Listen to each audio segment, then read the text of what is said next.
The card made a soft, disappointed click when the reader spat it back. It was a Tuesday, 20 minutes into the lunch rush, and the diner was the kind of loud that meant everyone was too busy to pay attention to anyone else. Kyle was carrying 2 plates of the day special, a turkey melt with sweet potato fries, when she heard it.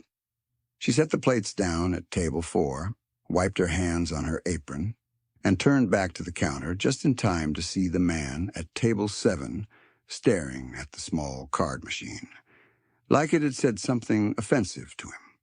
He was somewhere in his early 40s. Dark blazer over a plain shirt, no tie.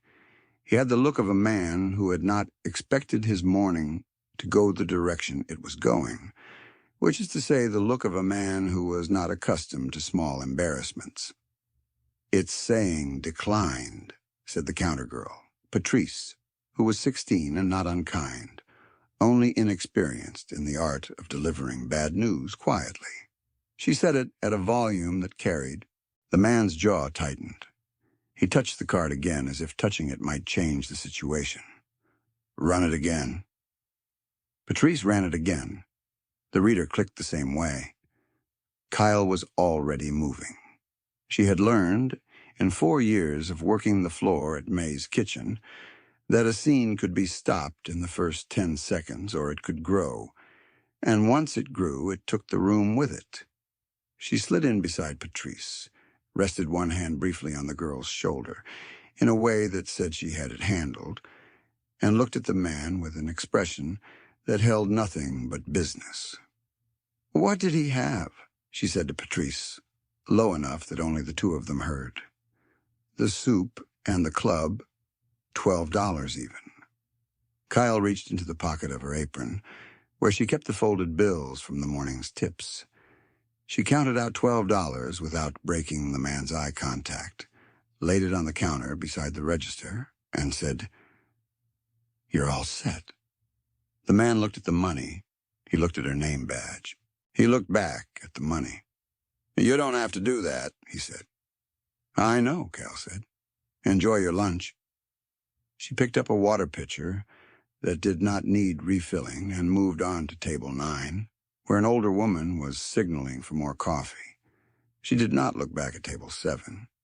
She did not watch to see whether the man finished his soup or left it half-eaten, whether he lingered or hurried out, whether he felt relieved or humiliated, or both. She had no idea as she poured that coffee and smiled at the old woman in the window booth, what she had just set in motion. The morning rush had started at 6:45 when Kyle pulled her car into the lot behind May's kitchen and sat in the dark for 2 minutes before she got out. She did this most mornings now, not because she was afraid of the day, but because those 2 minutes in the quiet car were often the only quiet she got. Deja would have been awake by 6, eating cereal at the kitchen table in their apartment.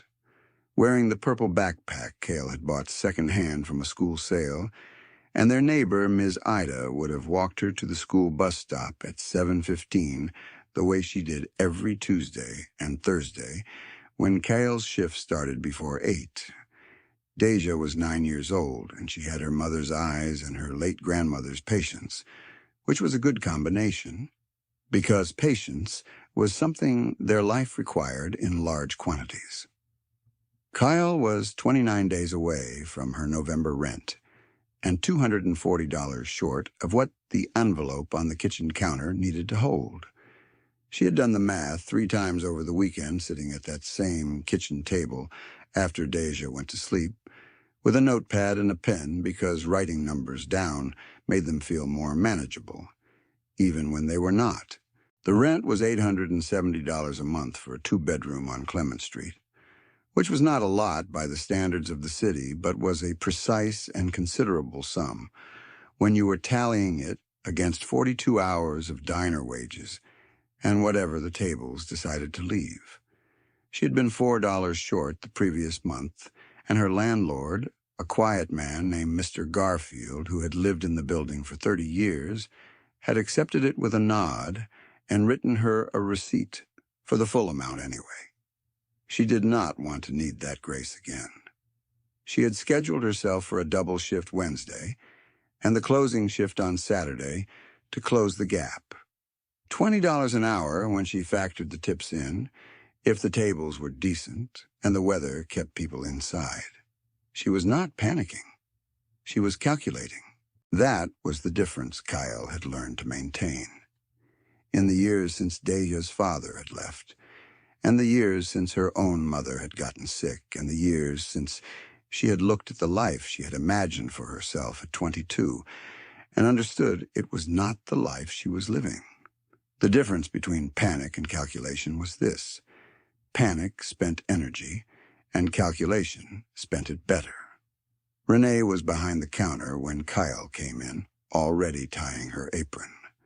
Renee had been at May's for 7 years, which was 3 more than Kyle, and she had a laugh that the regulars came specifically to hear. She was 41, stout, and had the quality of a woman who had seen enough to find the middle of things even when the edges were ragged. "Double shots ready," she said when she saw Kyle, nodding at the small espresso cup behind the counter that she always made for Kyle at the start of a shift. Kyle took it and drank it standing up.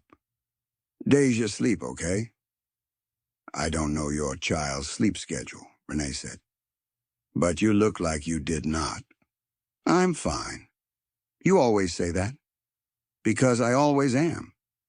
Renee gave her the look that meant she knew the difference between fine and fine, but she let it go because there were tables to prep, and she understood Cale's particular variety of dignity, which did not want to be talked at, but did want to be seen.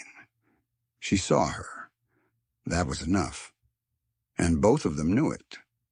The morning went the way Tuesday mornings went at May's, the regulars at their usual seats, the booth by the window for the retired men who came in for oatmeal and slow conversation, the counter stools for the solo commuters in too much of a hurry to sit at a table, the back booth for the young woman who always ordered the veggie omelet and typed on her laptop for 2 hours.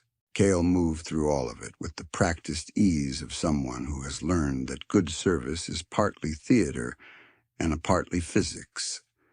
You had to know where everyone's coffee was in relation to empty, where the kitchen was running behind, where a table needed the check called for without being asked. She was good at her work. She had always been good at her work. It was the lunch rush when the man with the declined card appeared. Table 7, which was a two-top near the window that caught the noon light. He had come in alone, sat down without waiting for anyone, ordered quickly and without much looking at the menu, which meant he had either been here before or was the kind of person who made decisions fast.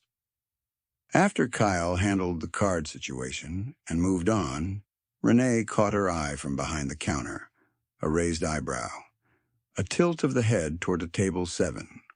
Kyle shook her head, barely a movement. Later. The man ate his soup and his club sandwich. He sat at the table for 15 minutes after the plates were cleared, not looking at his phone, just sitting. Kyle brought him a water refill once, and he said, "Thank you," in a voice that sounded like a man working something over in his mind. When he left, she cleared the table and found that he had left the business card from his blazer pocket face down under the edge of the water glass. On the back of it, in handwriting that was smaller and more careful than she expected, from a man who moved like he was used to being in a hurry, he had written, "I'll square this." She turned the card over. Marcus Webb, Regional Director, Solace Hospitality Group. She read the name once, set the card on the busing tray, and carried the tray to the back. She did not pocket the card. She had not been looking for anything. She had covered the $12 because she had been in that seat herself. Not literally, but close enough. The moment when a small, ordinary purchase goes sideways in public and the floor drops out from under your composure, and she had not wanted that for him. She would have done it for anyone. She put the card in the lost and found box behind the counter, which was a small cardboard box that mostly held reading glasses and one waterproof jacket that had been there since August, and she thought nothing more about it for the rest of the shift. That night, she sat at the kitchen table with her notepad again, after Deja was asleep. She had made $41 in tips on the double shift, which was not bad for a Tuesday, but was not enough to clear the shortfall in one go. She wrote 41 in the column, subtracted it from 240, wrote 199 in the circle, and looked at it for a moment, and then she closed the notepad and went to bed. Wednesday went. Thursday went. Kyle worked the doubles she had scheduled, cleared $62 in tips combined, wrote the running total in the notepad each night, and watched the circled number shrink. By Saturday night, she had covered $160 of the shortfall, $80 left to clear by the 29th.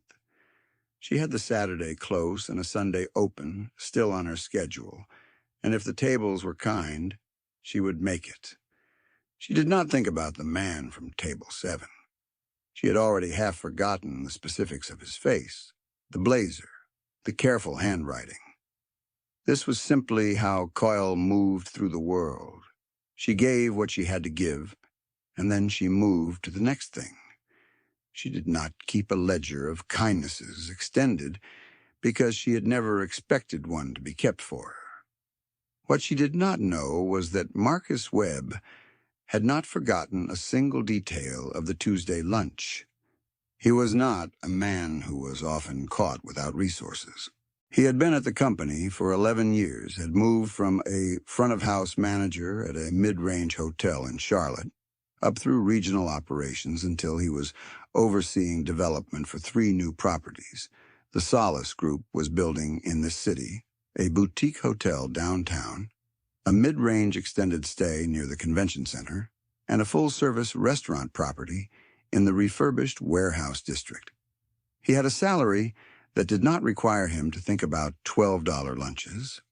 The card had been declined because he had frozen the account that morning while dealing with a billing dispute, and had simply forgotten to unfreeze it by lunchtime. A small administrative error, not a crisis. But the woman at the counter had not known any of that. She had not known who he was or what he had in the bank or whether he could have walked to an ATM 2 blocks over and come back with cash in 10 minutes. She had not known any of it, and she had covered the $12 anyway, quietly, without making it into a moment, without looking for a thank you, without even watching to see how he took it. She had moved on to the next table like it was the most ordinary thing in the world.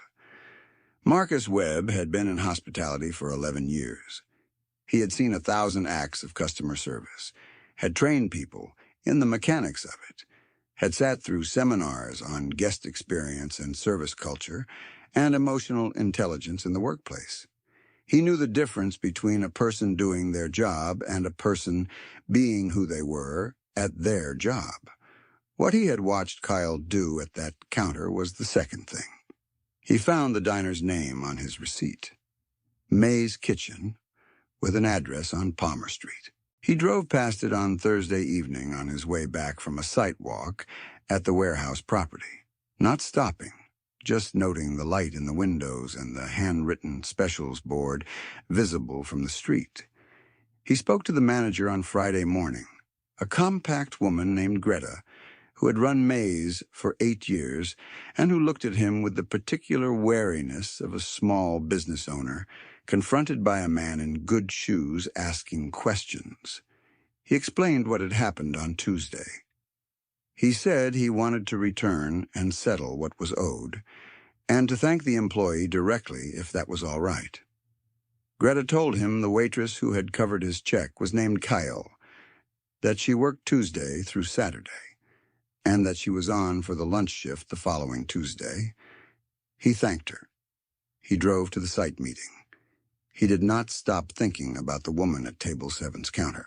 If he was being honest with himself, and Marcus was the kind of man who required honesty of himself, at least in private, It was not only the kindness that stayed with him, it was the quality of it, the way she had moved without performance.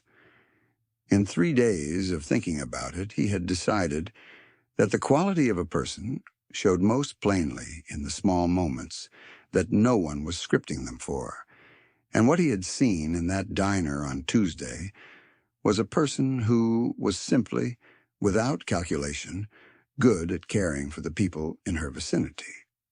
He was about to open 3 new hospitality properties.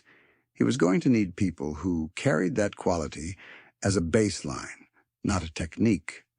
The idea arrived fully formed on Friday evening, and he did not second-guess it for long. When Cale came into the diner the following Tuesday, the envelope was already on table 7. She did not notice it at first. The morning regulars arrived in their usual order, the booth by the window filled by 8:15. Renee had the coffee going and the specials board updated, and the day moved into its familiar shape. Kyle was running table rotation, topping off coffee along the counter, when she saw a man had been seated at table 7 and that the host had given him a menu. She picked up her order pad and went to the table. He was wearing a charcoal suit today. The same precise way of sitting, upright, taking up exactly the space he occupied and no more. She placed the menu on the table and said good morning in the automatic pleasant tone she carried from the moment she tied her apron until the moment she untied it. And it was not until he looked up and said good morning back that something in the particular quality of his stillness made her pause. "Hi," she said, with a different register, not the automatic one. "Hi," he said. "I was here last Tuesday." She looked at him for a moment. She looked at the suit, and then she looked at his face, and the memory of the declined card came back to her with a small, quiet precision. She remembered the sound of it, the slight flush along his jaw, the way he had said, "Run it again." "You came back," she said. "I said I would." He had left a business card, she remembered. She had put it in the lost and found box and had not thought about it again. She almost mentioned this, and then decided against it, because mentioning it would have made the moment about her forgetting, and this moment was clearly about something else. "Can I get you something?" she said. "In a minute," he said. "I'd like to settle the tab first." He slid the envelope across the table toward her. A plain white envelope sealed with her name written on the front in the same careful handwriting she remembered from the business cards. She looked at it but did not pick it up. "You really didn't need to do that," she said. "I know," he said, and for the first time she heard something warm in his voice, almost like an echo of a phrase she had used herself. "But I wanted to." She put the envelope in her apron pocket, which she did out of practical habit, because she was still standing in the middle of a lunch shift, and there were 4 other tables in her section that would need attention in the next 8 minutes. "Do you know what you'd like to eat?" "The soup and the club," he said. "Same as last time." She wrote it down. She moved to table 9. She was halfway through topping off the coffee at the counter when Renee appeared at her elbow. "Table 7, Renee said in a low voice. "Is that the one from last Tuesday?" "Yes." "He came back." "He did." "In a suit." "I noticed." Renee looked at her. "You're not even a little curious?" "I'm curious about whether table 3 is going to flag me for the check," Cale said, and moved. She was curious. She was also $41 away from clearing her rent shortfall, and the tip from a man in a charcoal suit could reasonably be the thing that squared it. And she was not going to let herself get distracted by speculation when she had 6 tables and a closing refill rotation to manage. She was practical. This was also simply who she was. She watched him, though, the way she watched all her tables, not staring but peripherally attentive, the ongoing environmental awareness that good floor work required. He ate his soup slowly, When his club sandwich arrived, he ate half, paused to look at his phone, and set the phone face down again, which was a thing people did when they were thinking rather than working. Around 12:30, the table next to him, a three-top, began to do what difficult tables sometimes did. A man in the group was unhappy with his order and was communicating this unhappiness at a volume designed to attract management attention. His eggs had come out scrambled when he had ordered them over easy. He wanted the table to know this. He also wanted the check adjusted, the scrambled eggs removed from it, and an apology. Kyle arrived at the table with the same expression she wore when she arrived anywhere, which was attentive and unruffled. She heard the man out. She said she was sorry the eggs had come that way. She said she would have the kitchen remake them over easy at no charge and would have the scrambled eggs taken off the bill.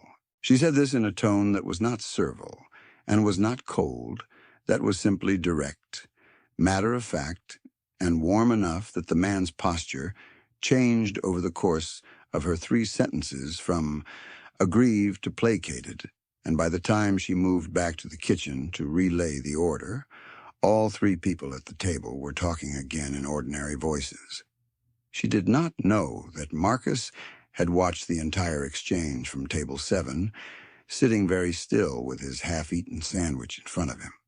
She did not know that he had made his decision 20 seconds into watching her handle it. He waited until 1 o'clock, when the lunch rush had thinned, and Cale was circling the floor on refills. She came to his table with the coffee pot, and he put his hand over his cup and said, "I actually wanted to ask you something, if you have a minute." She set the pot down on the edge of the table and stood. "Sure." He folded his hands on the table. "My name is Marcus Webb. I'm the regional director for the Solace Hospitality Group. We're opening 3 new properties in this city over the next 16 months.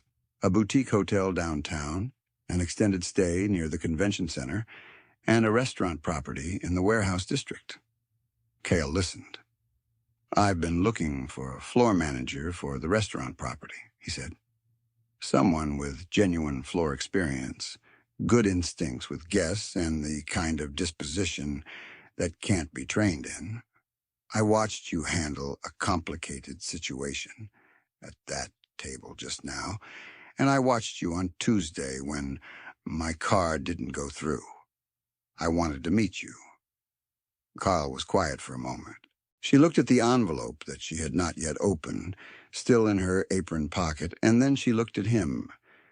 "The envelope," she said. "It's not just $12. "It's $12, he said. "And a letter explaining what I just said. I wanted to give you time to read it before I talked to you, but you've been moving since the moment you came in." She almost smiled at that. "The position is salaried," he said. $48,000 annually, benefits included. The restaurant opens in 4 months. The noise of the diner went on around them, the coffee machine, the bell from the kitchen pass, Renee calling something to Patrice. Kyle heard all of it, and none of it. She looked at Marcus Webb, and she understood, with the slow, grounded clarity of a person who does not rush toward good news because they have learned to verify it first, that this was real. The suit was real. The card in the lost and found box was real. The careful handwriting was real. The thing that was almost too much to hold was the reason for it. Not that she had done something extraordinary. She had covered a $12 check from her tip money on a Tuesday.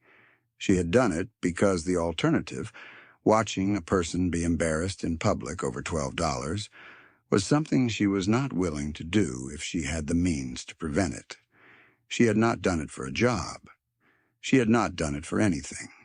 She had done it because it was the right thing, and the right thing was the thing she did.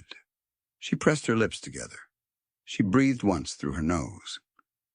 "I'm working a shift right now," she said. "I know," he said.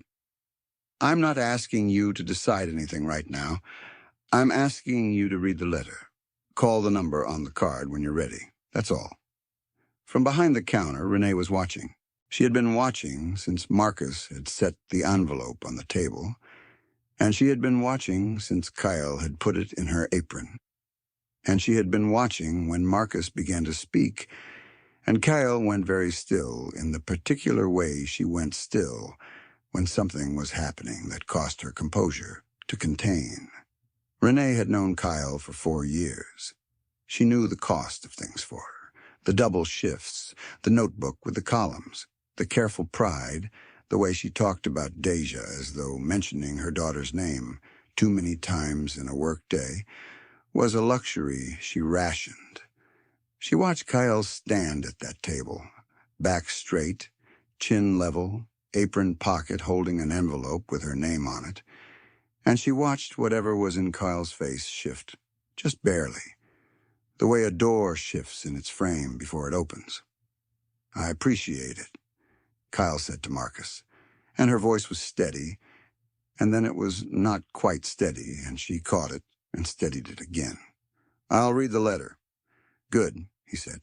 She picked up the coffee pot and turned away from the table and walked toward the counter, and by the time she reached Renee, she had composed herself, except for the brightness at the edge of her eyes, which she was not going to do anything about in the middle of a lunch shift, and Renee handed her a folded paper towel without a word, the kind she kept in her apron for spills.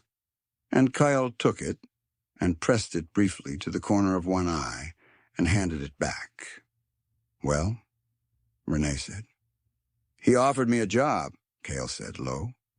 Renee waited. "Floor manager at a new restaurant. $48,000 a year." Renee set both hands flat on the counter. She looked at Kyle. Then she looked at table 7, where Marcus Webb was sitting quietly with his half-eaten sandwich, not watching them. "Because you covered his $12, Renee said. "I think he also watched me handle the guy with the eggs." "Kyle." "I know." "That is because of who you are," Renee said. "Not because of $12. Do you understand what I'm saying to you?" Kyle looked at her. "The $12 is just what made him look," Renee said. "What he saw when he looked. That's you.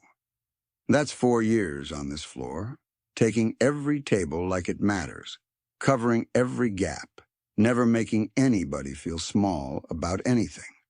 That's what he offered you $48,000 for." Kyle was quiet. "So you're going to read that letter," Renee said. "And you're going to call him. And you are going to take that job. You're not even going to pretend to be sad I'm leaving?" "I'm devastated," Renee said flatly. "I'm also practical." She patted Kyle's arm once. "Go finish your rotation. Talk to him before he leaves." Kyle opened the letter that evening at the kitchen table. Daya was doing homework across from her, sounding out a word in her reading assignment, and the overhead light was on, and the apartment smelled like the soup Kyle had made on the stove because Tuesdays were soup nights, a small economy that had become a ritual over 2 years and had therefore become a comfort, which was the way small economies sometimes saved you in the ways that had nothing to do with money. The letter was 1 page. Marcus had written it on company letterhead, but the tone was plain and direct, the same as he had spoken. He described what he had seen on Tuesday. He described what he was building and what he needed. He wrote, "I've been in this industry long enough to know that the quality you demonstrated can't be hired for in most people. The position is yours if you want it. Call when you're ready." At the bottom of the page, separate from the letter text, he had written, "The $12 is enclosed. Thank you for using it." She looked at the $12, 3 fours and a single, folded neatly together. The exact bills she had taken from her apron pocket a week ago, or close enough that the difference didn't matter. Deja looked up from her homework. "What's that?" "A letter," Cale said. "A good letter or a regular letter?" Kyle looked at her daughter, at the familiar face bent over the familiar homework book, at the purple backpack hanging on the chair behind her, at the small, ordinary fact of her sitting there safe and fed and working on her reading assignment on a Tuesday night. A good letter, she said. Deja considered this with the seriousness of a 9-year-old who understood that good letters were uncommon.